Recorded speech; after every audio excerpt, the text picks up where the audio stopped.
Welcome to the Experiences with Collaborative Investing Lessons from the Field webinar. I'm Erica Posig and pleased to have you join us today for this exciting discussion, which is the second in our series on place-based impact investing.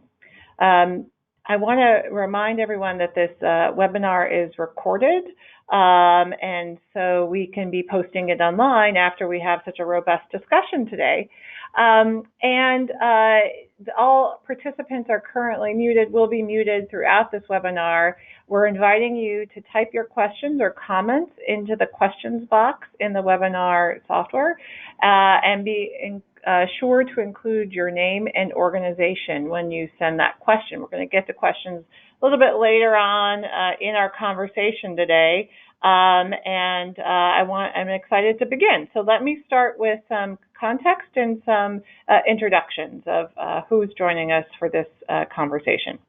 So today's webinar is on place-based impact investing collaboratives, and we're going to focus on two examples of those collaboratives, Benefit Chicago and the Western New York Impact Investing Fund. These examples help us illustrate some of the efforts that have been taken across the country, but also more importantly, what are the lessons learned along the way? And we're going to dig into those lessons when both Ben and Will share some of those insights with us in a moment.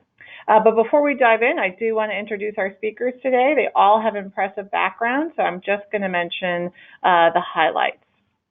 Our great partner in this work has been the Mission Investors Exchange, and Nadine Leong is our first speaker. She is the managing director of MIE, and she works to increase the scale and effectiveness of impact investments through philanthropic leadership and innovation. Prior to joining MIE, Nadine held leadership positions at the Girl Scouts of USA, Living Cities, and New Profit. She has a JD and Masters of Urban Planning from New York University and has practiced law and worked as an investment banker and currency trader, which is an amazing array of experiences. And as I mentioned, we've been working closely with Nadine and MIE and the John D. and Catherine T. MacArthur Foundation over the past 2 years to explore the concept and practice of place-based impact investing, and Nadine will describe that in just a minute. Also joining us today is Ben Kerman, who is the leading consultant on program development, evaluation, learning strategies with private and community foundations, human service and education nonprofits, and impact investors. He is joining us today in his capacity as an advisor to the Community Foundation of Greater Buffalo and Western New York Impact Investment Fund. Prior to this, he led strategic learning and evaluation at the Atlantic Philanthropies and Child and Family Services and System Reform Evaluation at the Annie Casey Foundation. He has a PhD from the University of Rhode Island in clinical psychology and is an adjunct faculty member at the Yale Child Study Center and sits on multiple boards. Will Towns is the executive director of Benefit Chicago and an adjunct lecturer of social impact at the Kellogg School. His work focuses on solving civic and urban issues at the structural level and supporting equitable economic change. Will also sits on numerous boards and committees within the housing, healthcare, banking, and education sector. And prior to Benefit Chicago, Will served as assistant vice president at the University of Chicago, where he led the Office of Civic Engagement's Anchor Strategy. Will recently earned his PhD in organization development from Benedictine University. So with those introductions, I'm actually going to turn it over to Nadine now, who will provide more context and framing for this discussion. After Nadine's introduction, we will introduce two of these place-based impact investing collaborations. Then I'll engage in a conversation with Ben and Will a little bit more on each of the models, and then we'll turn it to you for your questions. Nadine? Thanks, Erica, and looking forward to hearing from you, Benjamin and William.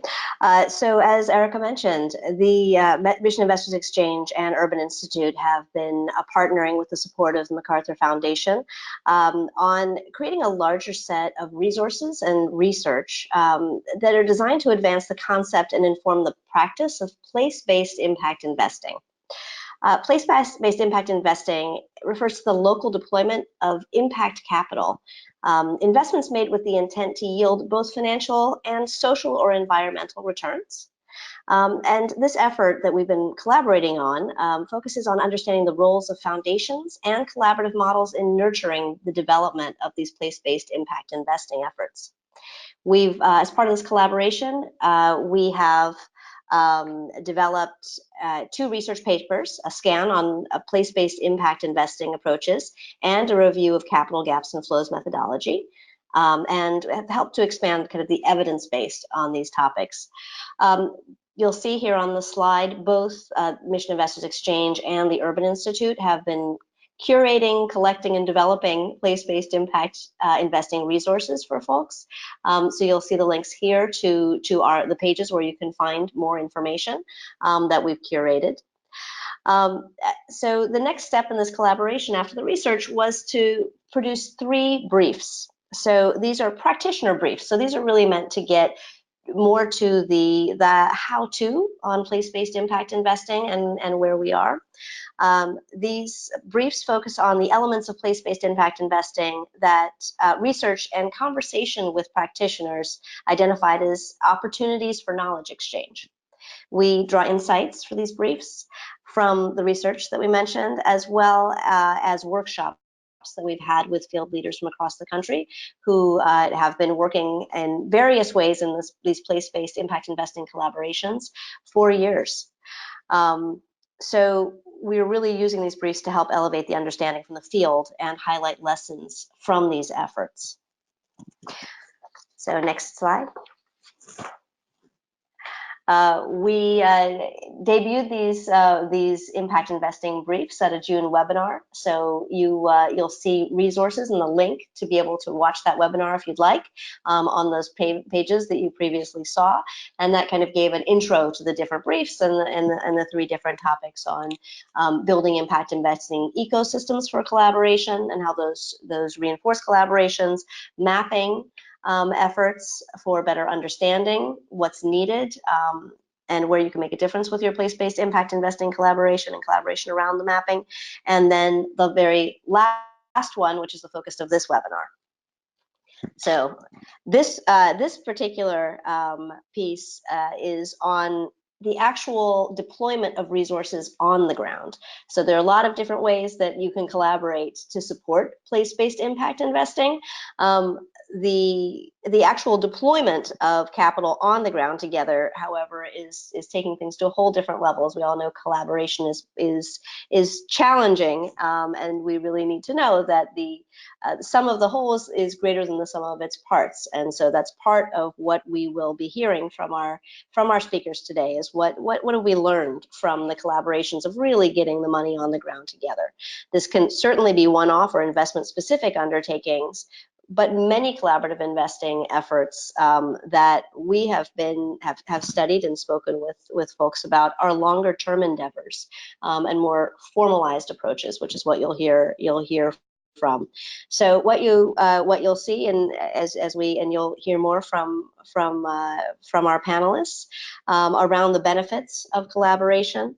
We try to elevate collaborative investing examples, which you'll hear more about, and synthesize the lessons from practitioners in this space. So let me just, why don't we just go ahead and let me turn it back to the panelists and we'll hear a little bit more.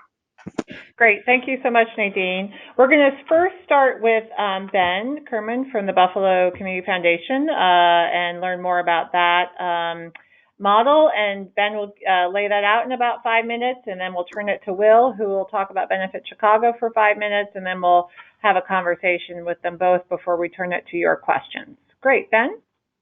Thanks, Erica. Can you hear me okay? Yeah, great. All right, fantastic. You can actually go to the next slide.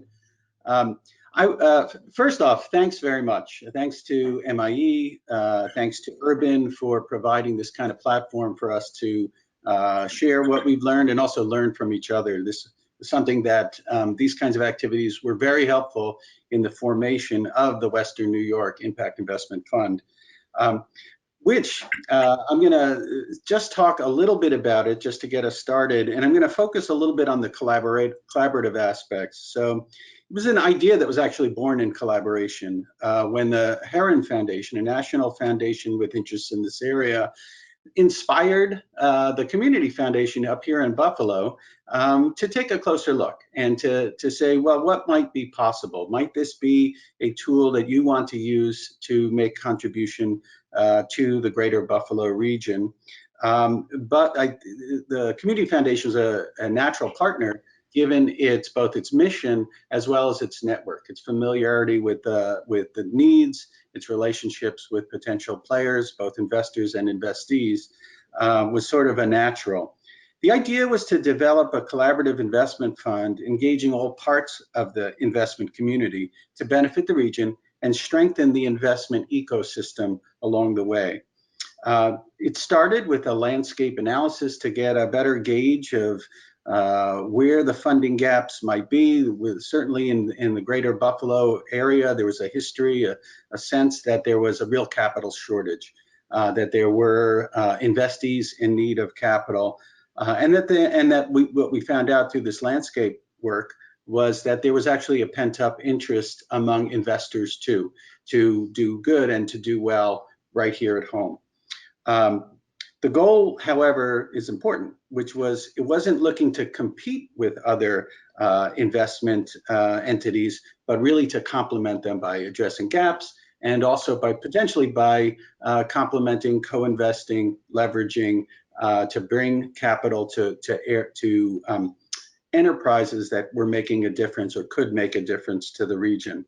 Ultimately, this resulted in a private fund being created that allied both all three, private, philanthropic, and corporate investors, all with a focus on competitive market rate, risk-adjusted financial returns, as well as social impacts. And I'm just going to say social impacts were pretty broadly defined. It didn't come in with a real a priori kind of special interest in environment or anything else, except it had to benefit the region. It was very much driven by that place-based interest. A small company was created to manage the fund. It's staffed with about 1.6 FTE, buttressed considerably with volunteer and more recently paid consultants. And that's also a really important angle in thinking about the collaboration around this enterprise that, you have, especially at this scale, cost is very important to manage. Getting it started, you really have to draw on your networks, both volunteer as well as expertise among the people who are involved. Since we had foundation folks involved, as well as financial investors, we had a great deal of talent, a great deal of experience that could be tapped, and that was ultimately very important to a successful launch. Perhaps the biggest key factor early on was this skilled, well-networked, and very engaged board. I think that not only was it important for containing costs, but it was more than that. It really brought the capacity and solidified the commitment over time to make this model work. And so if we get into examples, we'll talk about how board members really brought their network of relationships, their insights, both on the financial side and then also on the impact side as well. Very important, the structure involved two committees. One, a finance committee that tapped those kind of conventional, traditional financial skills among the investors, the representatives of the corporate and private investors, but also a social impact committee that tapped the staff and experience of several regional foundations that had experience with due diligence and had networks of like-minded agencies and enterprises that were looking and had expertise in the social impact. So these committees have been playing a very important role. Also, the relationships with other investors, both among these boards and among the staff, have played a real critical role in getting this started. I think one sort of early lesson is it takes a lot of human capital to build and expand those networks, but it's very worth it. It's very much worth it in terms of the broadening out the pipeline and ensuring success of the early investments. Why don't we go to the next slide, and you'll see an image. This is sort of a matrix that many of you may be familiar with. It's really not been a measurement matrix for the fund to date, but as much as a heuristic for helping the board and the committees discuss the potential investments. But it gets at essentially this upper right quadrant where we're looking to maximize both social impact as well as a financial return. Now, if you hit space, we'll get the numbers on where we're at right now. So the fund was launched in August 2017 with about $8.2 million corpus. The first investment was made 8 months later in April 2018. So it took eight months to find that right first investment, to get all the pieces lined up and to get the board comfortable. At the same time, 5 have closed as of June 30th. So we're coming up on 2 years, 5 investments, $3 million invested, and the range of each deal has been $450,000 to $800,000. So it has not been a hurry up, let's get the money out there. It's been a let's proceed carefully and let's learn from each experience. If you could hit the next one. And Ben, you have just about a minute. Super, excellent. So this just gives a little taste of an example. It's an enterprise that's based here in Buffalo. Among the things that Verity Power does is they place battery power packs in diesel-powered construction equipment. So it's got a variety of green benefits and safety benefits, but for the region, for the place-based return, what was most important was the jobs created and the projected job growth over time. It was also provided for rehabilitation of a rather large old manufacturing site that provided benefits both to users as well as to the neighbors and to the region. The financial return was pretty straightforward in that it also provided an opportunity for the board, for the fund to execute a part of its strategy, which was to blend the instruments involved, to include debt so that a revenue stream is realized sooner and they can move to covering their costs sooner, as well as a longer term strategy that looks at equity in the investments. So I'll hold off there. Great. Yeah, we're going to get into more in a minute. So thank you so much. Great. Will, help us understand Benefit Chicago. Oh, great. So again, as Ben has echoed, thank you at the Urban Institute and the Mission Investors Exchange. It's incredibly important that organizations like yours provide a platform for not only discussing this, but really doing the research behind and the impact that these initiatives are having. And so I just want to begin by thanking you both for that. Benefit Chicago is a collaboration, which is the topic here, between the MacArthur Foundation, the Chicago Community Trust, and Calvert Impact Capital. And I think it's important when we're looking in the space of sort of impact investing that we have the philanthropic institutions really sort of step up in a big way to sort of lay the groundwork down, right? That to me, their efforts are really around societal R&D, that they're willing to sort of take the risk and go out and really test these theories in a way that we can come back with seminars like this and others that can sort of tell you the ups and downs and the whole potholes and sort of the future, so that we can continue to sort of iterate and innovate around this particular sort of space. So I'll begin if we just go to the next slide. How Benefit Chicago sort of works is we started with the challenge, which is again is similar to what Ben had, which is this notion of we have pockets and areas within the city that for a number of reasons aren't receiving capital inflows, right? And that we believe that these capital inflows are stagnating the ability for businesses and entrepreneurs in these communities to sort of help lift up their communities and their societies. And so the question we were challenging is, one, are there businesses out there? And two, are there individuals willing to invest directly into these properties and businesses to help the community sort of thrive. And so at the launch, we discovered, yes, there are businesses out here that work. And overwhelmingly, we discovered that there are individuals willing to invest in the communities and places that they care about. Our fund is a $100 million fund. And we have seen in our short 3-year period a significant amount of both philanthropic and private investors really entering into the space.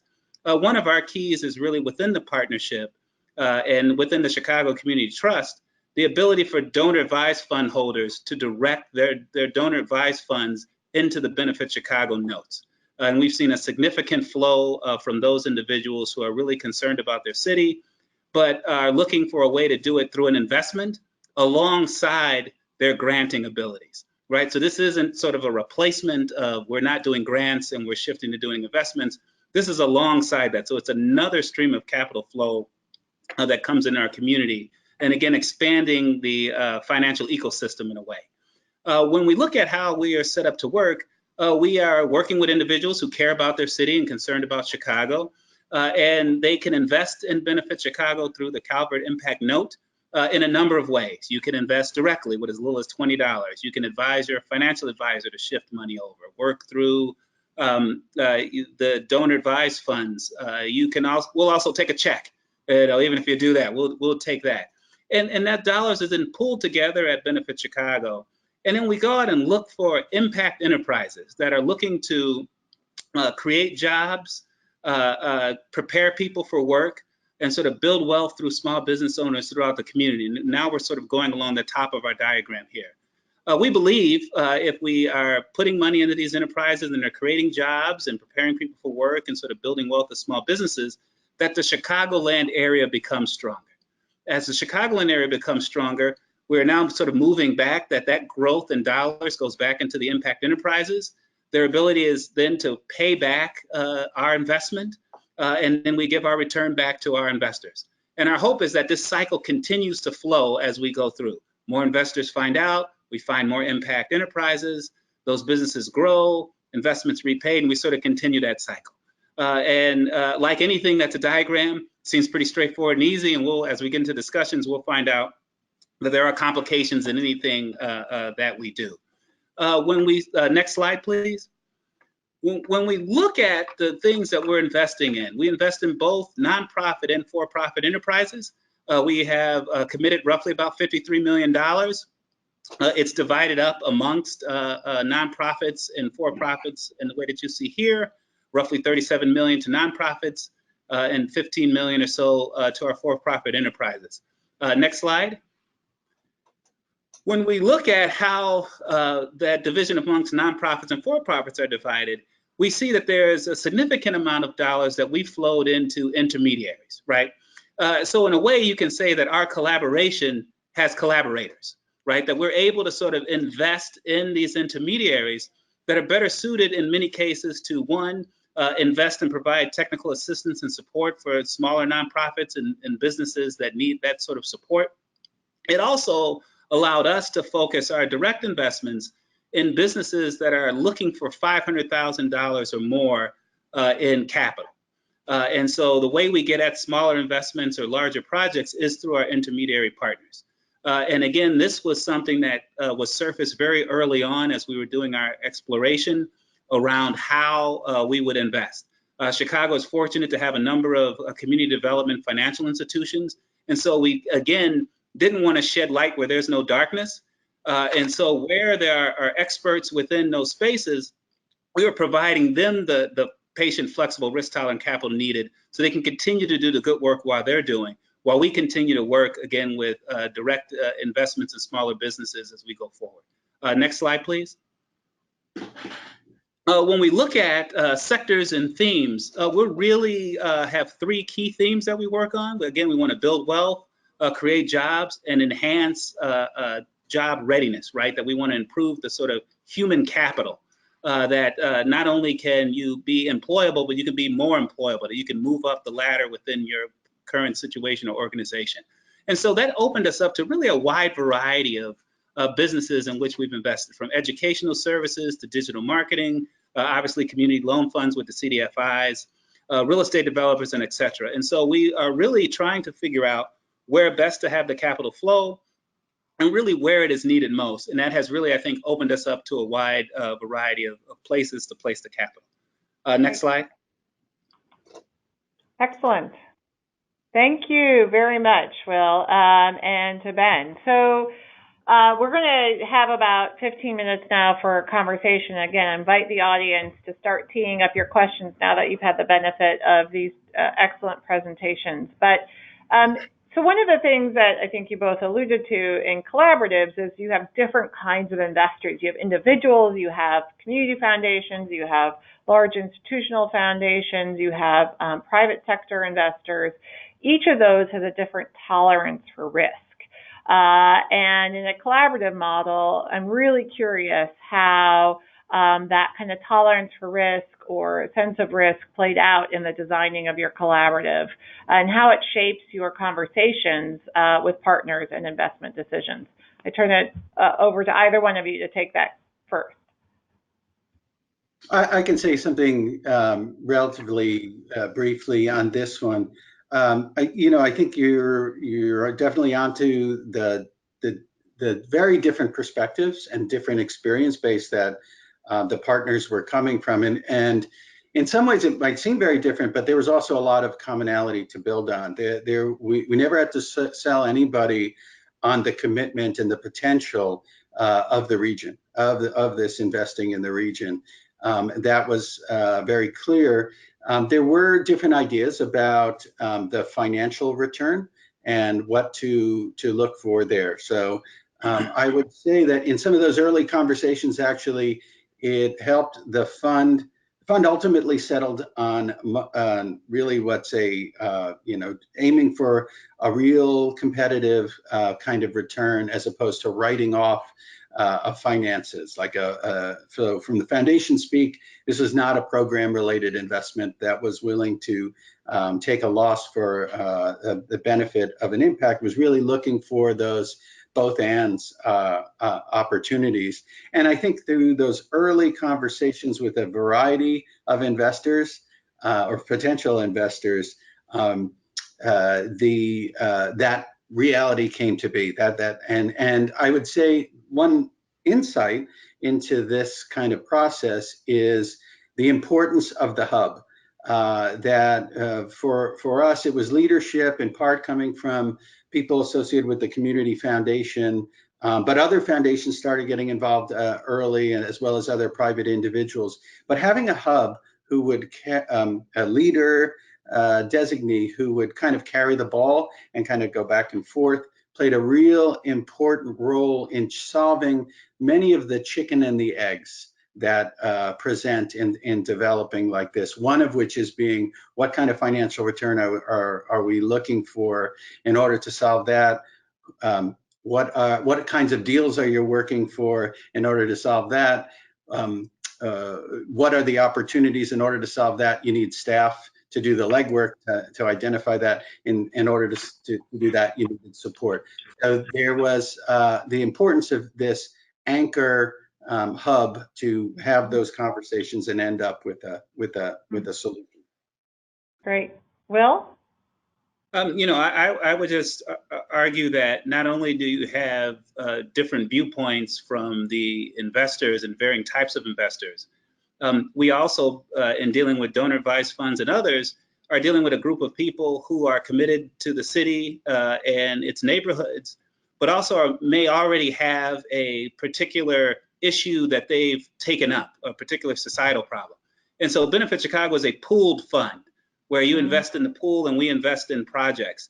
We have talked to a number of investors who are solely sort of primarily interested in education, as an example, or interested in entrepreneurship of women, those sorts of things. And so when talking with them and kind of explaining what our model is, we find sometimes our model may not fit particularly what they're looking to invest in. And so really sort of not weeding them out, but they sort of weed themselves out. And then often we'll say, instead of losing that relationship, we say, well, if we come across a particular investment that is aligned with what you want, is it okay if we refer them to you? So we still try to play this sort of conduit role where if in fact it doesn't meet the investment criteria that the individual is looking for, we still may be of help in helping them sort of achieve their goal of putting their capitals in place. The other thing I'll say quickly is you also find out in collaborations, once you start reviewing deals, what the individual partners' thoughts are, right? So on the premise, everyone's great. We want to invest in our local community. We want to help businesses, and we want to be risk tolerant, patient, and flexible. You find out how flexible and patient people want to be when an actual deal surfaces. Yeah. And so that sort of iteration as you sort of go really starts to shape and change the model as you sort of begin from a sort of premise into an actual deal and investment. And that sort of migration has been a real learning process for us as well. Yeah. And it sounds like, yeah, go ahead. Yeah. Sorry, we had similar lessons, both on that notion of learning and just getting it going. We looked around for advice. We looked around for experience. We got a range of advice. There wasn't a whole lot of experience. A lot of it was conceptual advice. And ultimately the leadership said, hey, and actually the consensus and the advice was try it. See what, see what happens. But be in position to learn from your experience. So that meant taking the time, that meant managing expectations, that meant getting engagement and maintaining the engagement so that you could talk through those opportunities. You could talk about what impacts matter. And even if you don't want to narrow the fund, which our fund didn't want to do that, still got to the point where we could say things had to be significant needs. They had to be addressing some real important impact need in the community, and it had to make a meaningful difference. It couldn't just be so distal, so so peripheral that it didn't make a difference. So these are the kinds of things that get discussed. The other thing that I wanted to tag as a kind of early lesson learned for us that you touched on was the appeal to national funders. So early on, we thought that we could reach out and engage with some of the national foundations as investors in an early round. Ultimately, that outreach effort didn't really pay off in terms of investment early on for the very reasons that I think you're touching on, which were for some foundations, they were doing their due diligence and they needed to see, well, what's your track record? We didn't yet have a track record. So we really needed to get some experience locally so we could show a track record. And for others, it was more around mission aligned investment. They needed to see what kind of deals are you talking about? Is your deal similar to my core mission, and can I advance that with this investment, which is a totally reasonable thing. But it took a little while to be able to make those, to inform that outreach. And it would take some experience to get it going. So I don't think the time was wasted, but I don't think that ultimately it paid off for the first round. I think now that we have the experience, we can go out and actually we already have in terms of co-investment on mission specific kinds of opportunities. Great. So I think that's super helpful, and these lessons are the spirit of our toolkit is to glean these lessons in order to help others do this more efficiently in the future.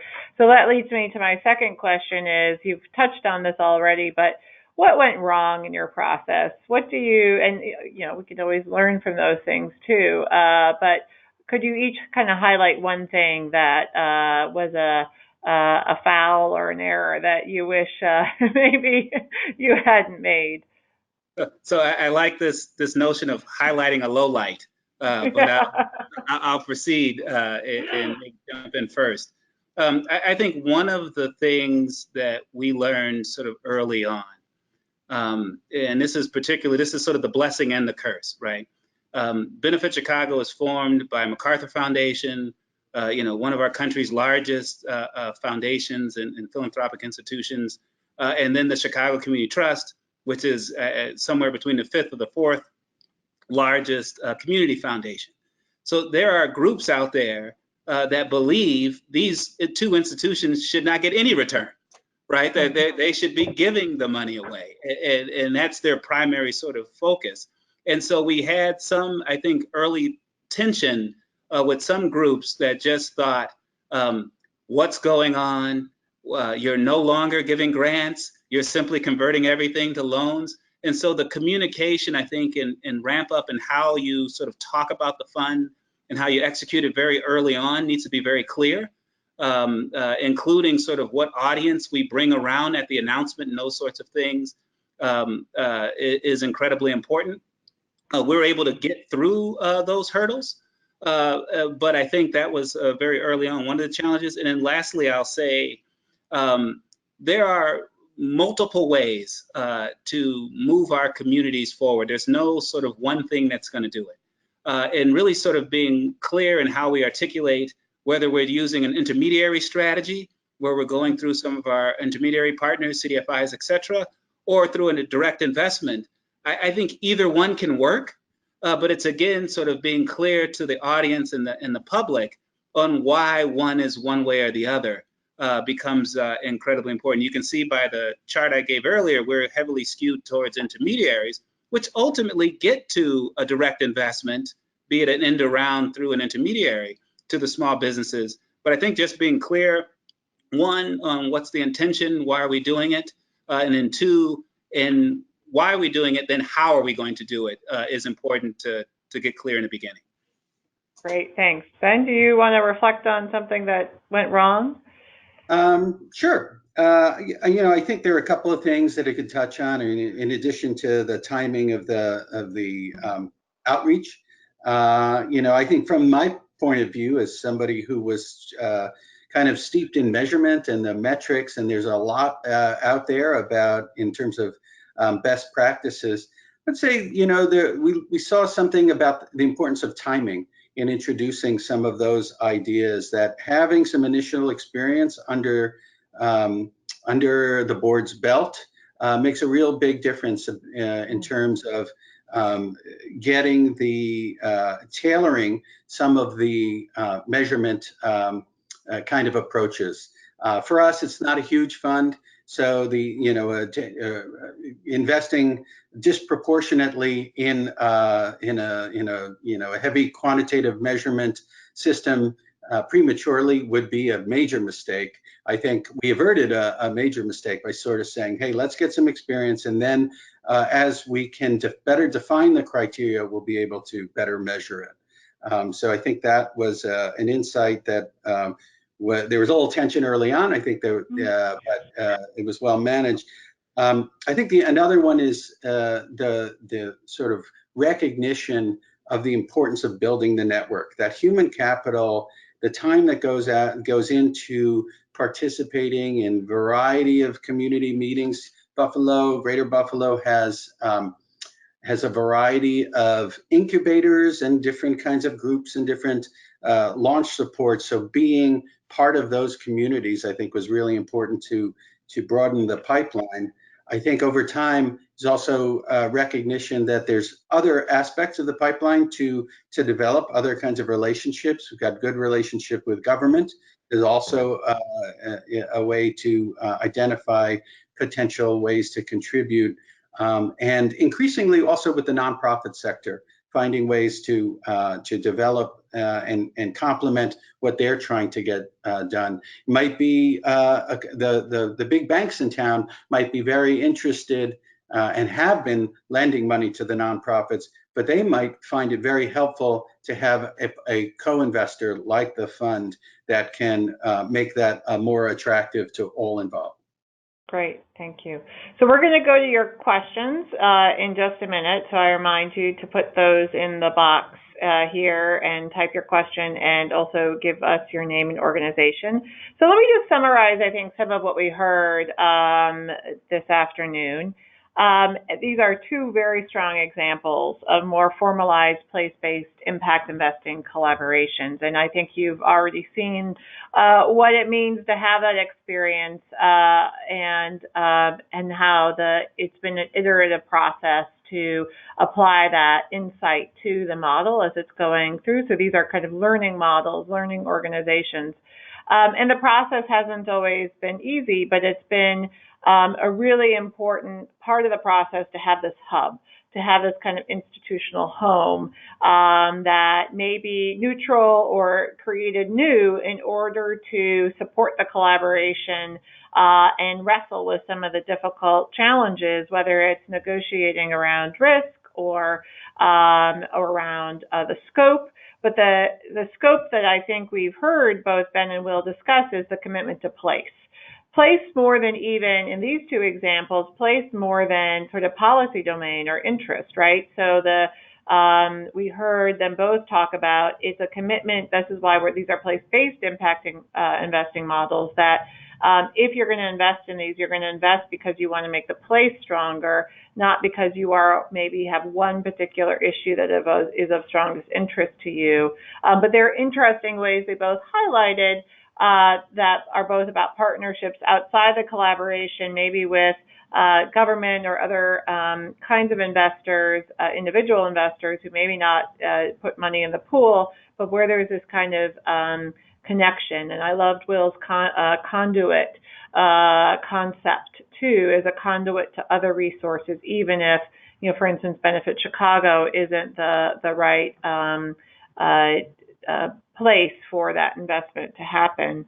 I think both Ben and Will reflected on the importance of understanding your intent, the why and the how of what you're doing, and communicating that clearly. But also not, and I think, Ben, you really stressed this, you had a board and a group of people who were ready to jump in, who both needed to have the experience to demonstrate the track record, to learn, to adjust. And I think we emphasize this in our toolkit too, that you just have to start to do it in order to anticipate the issues. Because, right, this is an emerging field, this is an emerging model. You are on the front edge of that, and experimentation matters, and documentation matters. And this final point about measurement is obviously a critical consideration, but how much you spend on measurement, how much you kind of give weight to it, I think is still emerging as part of these conversations. I know people are at different starting points, and we've had the benefit of hearing from kind of two of the most evolved collaborations today, and the practitioner briefs that we outlined are intended to give others some opportunity to learn more from the field. Not every place will have a Benefit Chicago or a Western New York Impact Fund, but I think there are probably opportunities for every community to collaborate, formally or less formally, to improve the impact of these kinds of investments. So that's a bit of a summary, and I'm going to my colleagues here. Well, it looks like we've got some good questions already teed up, and so I am going to ask the questions to our two panelists, and we'll do that for about the next 15 minutes. So thank you for your engagement. So this question comes from Dorothy Adams, Capital for Change, which is Connecticut's CDFI. And this is a question for you, Ben. So for Buffalo, for your debt, has your regional CDFI participated? For equity, how are you handling the exit responsibly? Is there some kind of structure planned, or if not planned, are you hoping for a trade sale? If the latter, how will you protect the social benefit? That's tough. So that's a lot of layered questions. Do you want me to first of all, do you have a regional CDFI who is participating or has been a beneficiary, and how are you handling the exit for equity investment? You are on mute, Ben. You are on mute. Oops. Sorry about that. Yeah. So the second part was probably the very easy answer, because we haven't hit the exit point yet. So this is a very new, but they try to anticipate it in structuring the deals accordingly. The issue of other entities in the region, we are try to establish collaborative relationships and co-investment kinds of relationships and there are a variety of reasons behind that, not only to benefit the area, but actually we realize that one of the things we bring as an asset to any given deal is almost like a stamp of approval, not necessarily a guarantee that the impacts will be realized. That would probably be overstatement, but something about the credibility of the impact intent comes along when we are involved in a group that's investing, and we've heard from the investees that helps them raise additional capital. What the last part? I was fuzzy. Yeah, so is there some structure, right, with a trade sale or not, some structure planned on this exit? And the other one is, if the latter, how will you protect the social benefit? So if part of the threat or part of the issue that we've discussed at various times is, okay, so we invest in something that's in the region and then it goes outside of the region. I mean, that is an important consideration in place-based investment. The choices that have been made so far, there have been letters that go along with investments. They're not, it's more like in the letter of intent. We do certainly look at the leadership of the enterprise and other signs of commitment to the region to understand their likelihood of sticking around. But we haven't gone the route of setting up punitive kinds of consequences should they ultimately leave. That was a choice that's been made so far. Great, thank you. So let me take a question. This is from Catherine Ash of Princeton University. So she writes that Laura Tack at Cornell has presented findings from her research on the $365 billion in federal place-based funding, in which she found that communities with higher density of nonprofits receive more government funding. Meanwhile, 9% of communities nationwide receive no federal funding from 1990 to 2015. In order to ensure impact investment strategies can help fill these gaps, what policy changes or shifts in public perceptions would enable your organizations to increase these investments? More specifically, would you be willing to describe your best case scenario in working with policymakers to leverage more investments in the communities which need them most? So let's focus on that element of the question, which I think gets to how you're working with the public sector, or are you seeing any connection or alignment with federal investments in some of the investments that you're making? And maybe here it's a reflection even on sort of SBA, since some of these are small business enterprises or others, what that intersection might look like. So I can start. I think here in Chicago, again, there's a real opportunity currently present. We've got a new mayor and Mayor Lightfoot coming on board. And so there's a tremendous amount of excitement around how we can help her sort of realize her vision and where she's trying to place capital. And this election was really an election around community and neighborhoods. And so we're trying to figure out how we can take sort of the information we've learned and the knowledge to really sort of spread those dollars into some areas that, for a number of reasons, I would call undervalued and not disinvested, but undervalued. And how can we prove the business and investment case for a lot of these communities?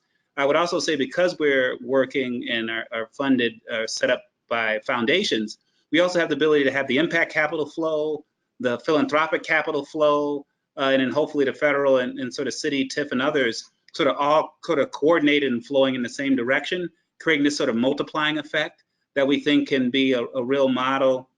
Again, nothing new, but just in this new sort of approach to get the capital to places that typically don't see these types of investments. Great. Thank you for that. Let me go to the next question, because we have a number of them. So Brian Nagendra,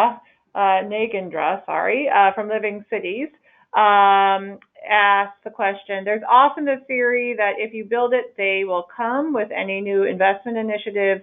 Did you face challenges getting investment out onto the street?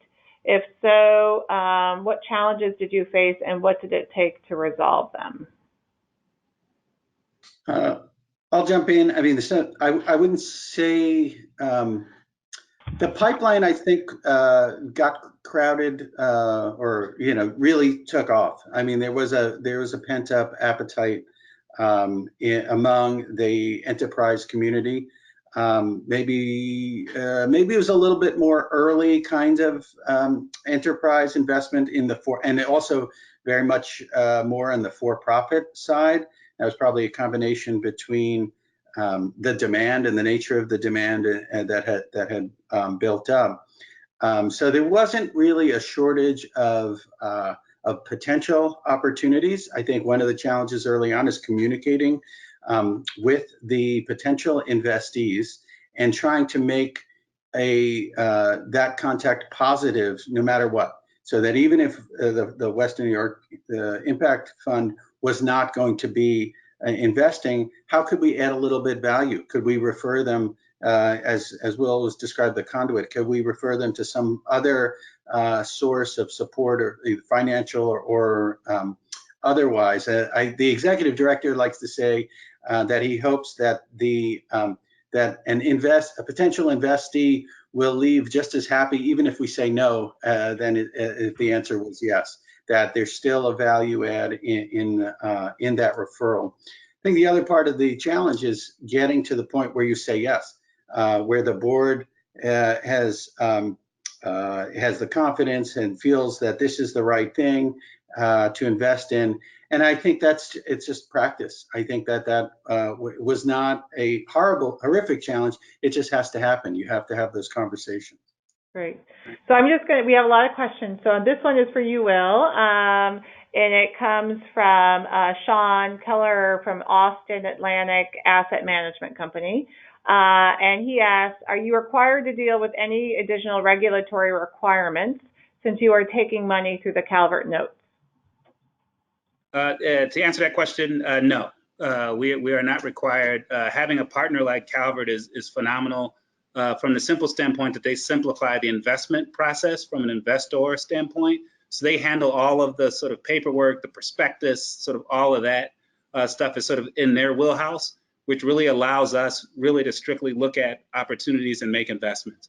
And so Calvert has been a significant partner in taking the ease of that complex process and stripping it down for us to really create a sort of plug and play for us in that aspect. Great.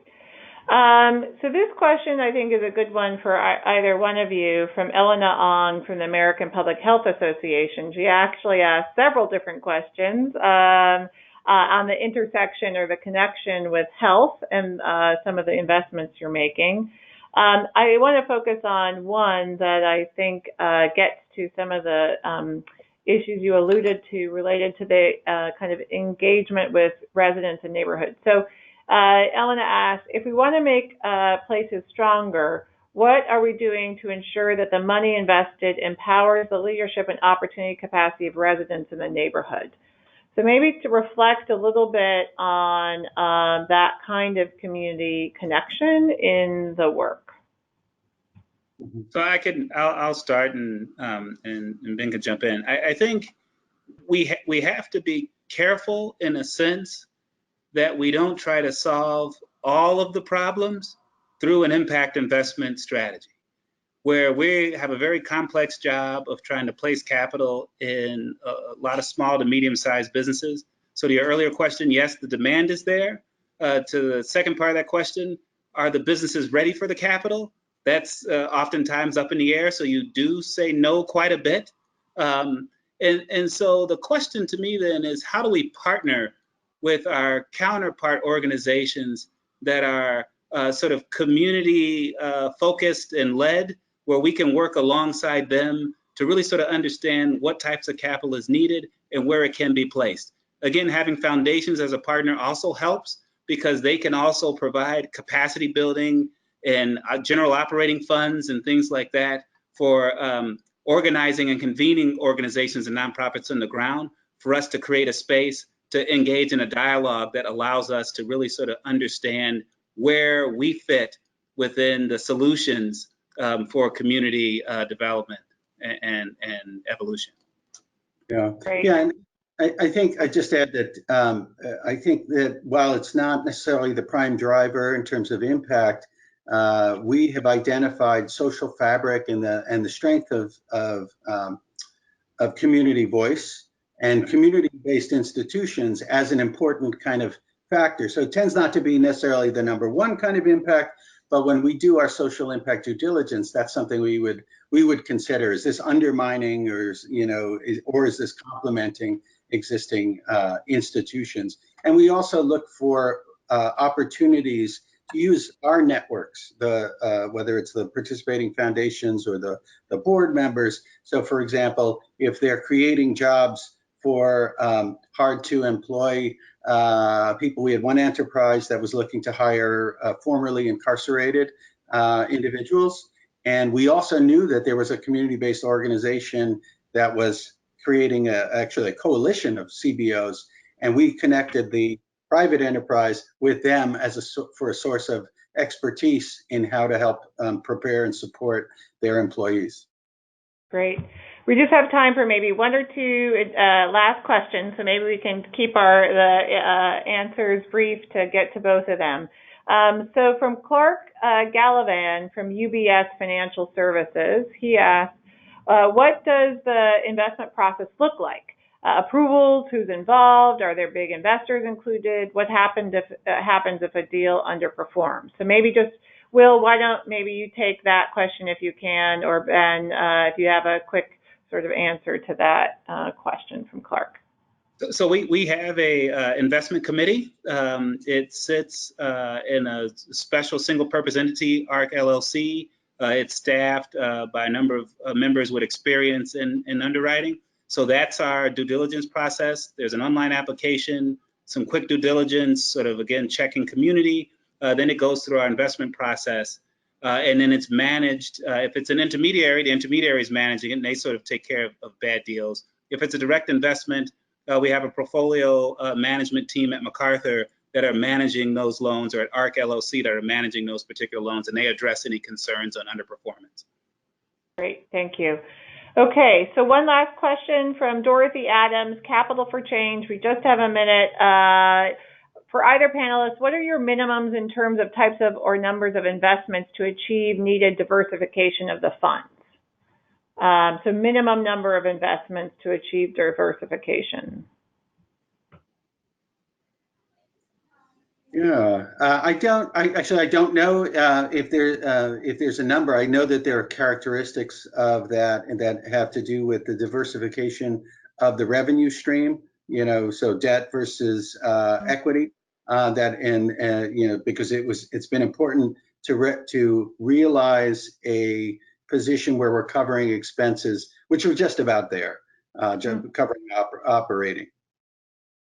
And I would just add, we do have a concentration limit in our investment policy that'll say how much dollars we can invest in any particular organization. So you can come back for multiple loans, but we do have caps on how much in one institution will invest, and that helps us create some diversification as well. Great. Terrific. Well, we are at 4 o'clock Eastern time, and this has been such a fast hour. Thank you both to Nadine, who set us up so well with that context, and to Will and Ben for the great examples. I want to thank everyone who tuned in to this conversation. The webinar will be put up online, so if you want to review it again or share it with a colleague or friend, please do that. And I also want to remind you about the resources on Urban's and MIE's websites that Nadine pointed you to earlier on in the webinar. But thank you all for tuning in, and tune back in, of course, for future MIE and Urban content in the future. Thank you very much. Take care. Bye-bye. Thank you.